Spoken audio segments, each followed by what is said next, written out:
vais vous raconter une histoire.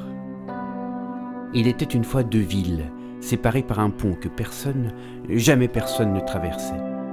On ne savait pas pourquoi. On ne se posait même plus la question. C'était comme ça. Les interdits ne provoquent pas tous la même curiosité que le petit cabinet de la barbe bleue. Certains s'inscrivent si profondément en nous qu'ils ne sont plus des interdits, mais des évidences. Le pont qu'on ne traverse pas en était une. Les jours, les mois, les années, les générations passaient et le pont restait désert. Et puis un jour, quelqu'un a décidé que les évidences pouvaient bien aller se faire foutre. Ne pas finir comme Roméo et Juliette, c'est l'histoire de deux mondes. Le monde des visibles, avec des gens comme vous et moi, et le monde des invisibles, avec des femmes et des hommes, mais dénués d'apparence physique. Ce qui sépare ces deux mondes, c'est un pont. Un pont que personne jamais ne traverse.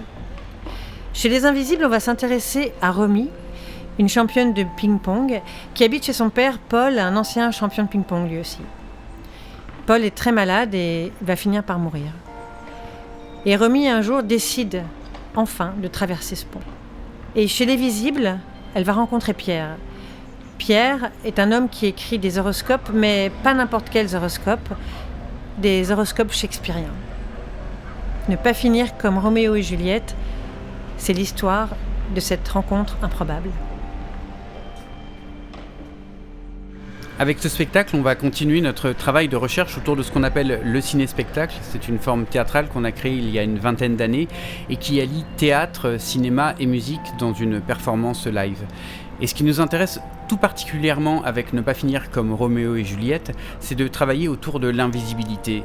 Comme Romy, notre héroïne, est invisible, on va devoir trouver comment, sur scène comme à l'écran, suggérer sa présence et la faire exister. Comment, en utilisant les outils et le langage de notre laboratoire théâtral, en bruitant les actions avec des objets du quotidien, en post-synchronisant tous les personnages en direct, en travaillant sur la spatialisation du son et sur l'immersion du spectateur, tout cela bien sûr soutenu par l'émotion de la musique live, comment avec tous ces éléments et tous ces ingrédients qui sont les nôtres, on réussira à incarner cette histoire hors du commun.